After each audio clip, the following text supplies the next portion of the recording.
अच्छा, तो तुम दोनों कहना चाह रही हो कि माखन चुराने के बाद उसने बलराम के लिए भी मांगो? हाँ, अपने हाथ से तुम दोनों को माखन भी खिलाओ और फिर तुमने उसे जाने भी दियो। हाँ? वही तो जशोदा जी, वो पूछ तो इतने प्रेम से है कि मना ही नहीं करा जाता। हाँ हाँ, और यही बात मैया को समझाते समझाते पूरा दिन और पूरी रात गए। अब तो मुझे भी विश्वास हो गया जशोदा, तेरा लल्ला ही आया था मेरे घर माखन चुराने। आज तो सभी आ गए यहाँ। ना दाऊ, सभी ना आए अभी।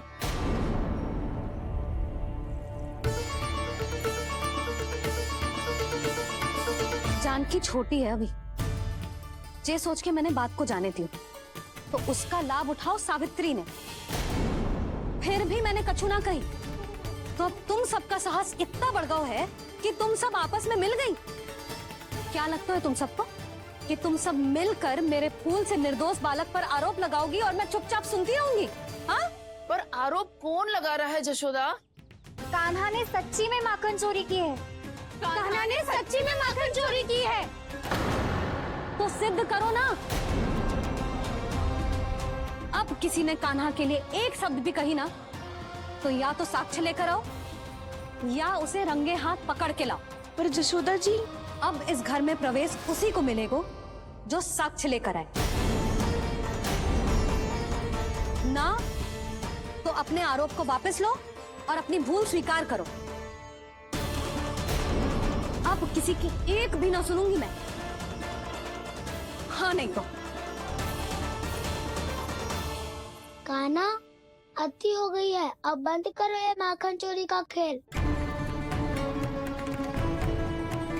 गोपिया अब साथ नहीं बैठेगी, सब मिलकर कोई ना कोई योजना अवश्य बनाएगी तुम्हारे विरुद्ध।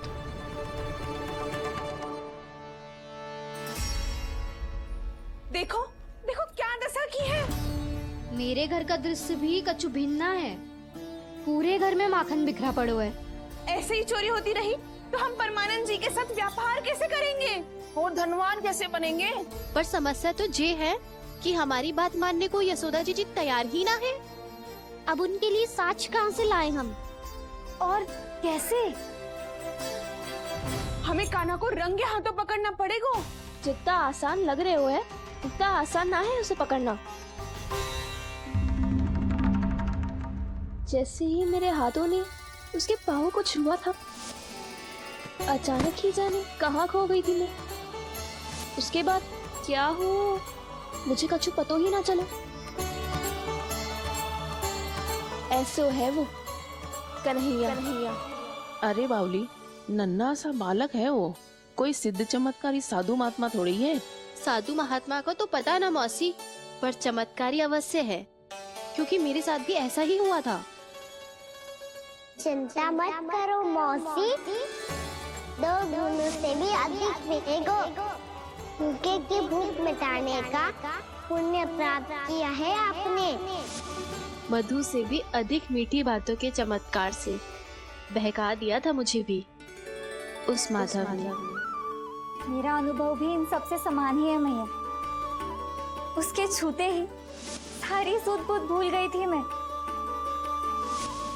जाने क्यों अपने ही हाथों से सारा माखन दे दिया था मैंने उस नंद किशोर को। वैसे ये तो सच है कि उसकी मुरली की धुन के सम्मोहन में मैं भी खींची चली गई थी उसके पास। पर तुम सब जो कह रही हो उस पे तो मुझे भी विश्वास ना है, तो जशोदा को कैसे होगा? पर मौसी, सत्य तो ये है कि मेरे साथ भी बिल्कुल ऐसा ही हुआ था। अपने हाथों से माखन खिलाकर मेरा मन भी मोह लिया था उस मनमोहन ने। वैसे माखन खिलाकर मेरा मन भी हर लिया था उसने। ऐसा मनोहर है वो।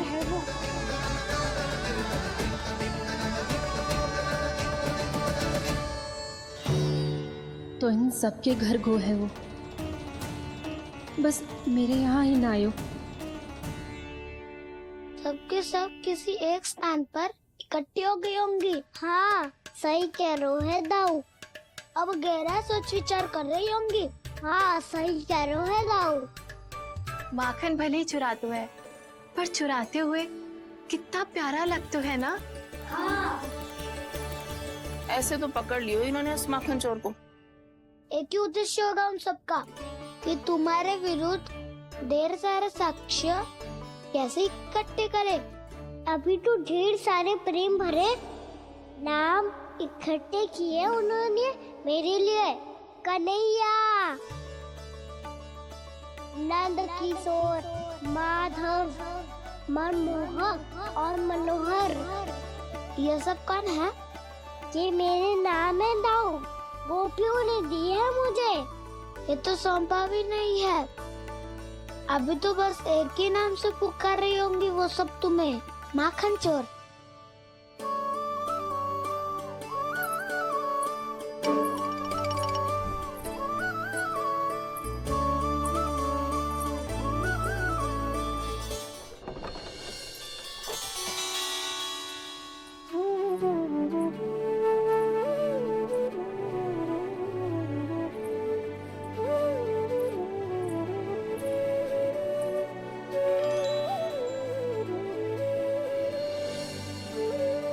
देखो तो चिच्ची, कैसे निश्चल और निर्दोष लग रहे हैं दोनों, ऐसे जैसे स्वयं नारायण का स्वरूप हो।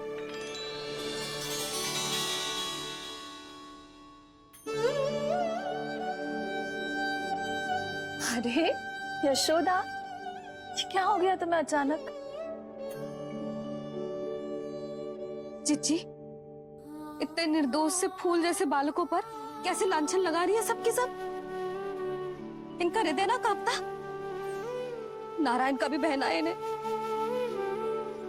अच्छा बस शांत हो जाओ, तुम्हें तो पता है ना उनका सामना कैसे करना है। बस अब रो मत। मैं ना रो रही जिज्जी, मैं क्यों रोने लगी भला? रोए वो जो मेरे लल्ला पर झूठा आरोप लगा रही हैं।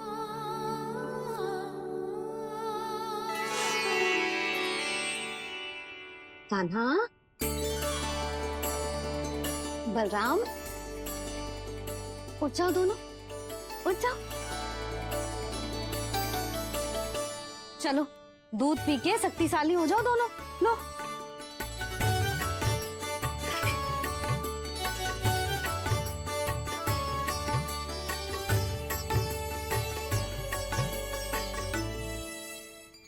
पल में अग्नि की तपिश, पल में जल की शीतलता, ऐसे अनोखे स्वभाव की है ये यशोदा। गोपियां इससे टकराकर भूल कर रही हैं।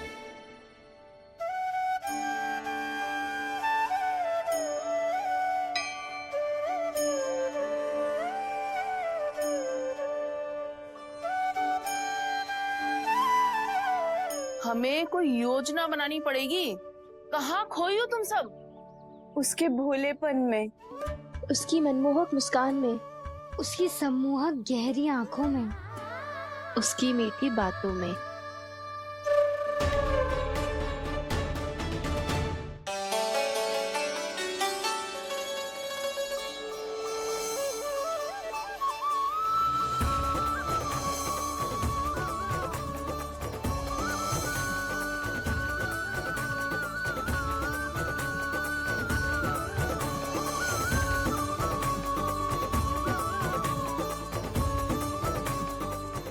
कहाँ खो गो? कोई तो गोपियां है भैया, लगता है अब मुझे उन्हें जगाना पड़ेगा।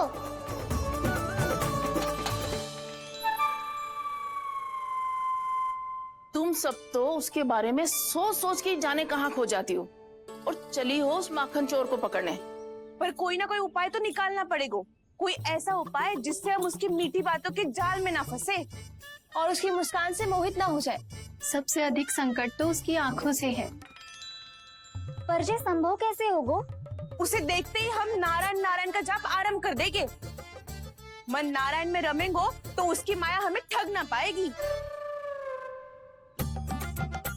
पर अब प्रश्न ये है कि हम उसे रंगे हाथों पकड़ेंगे कैसे?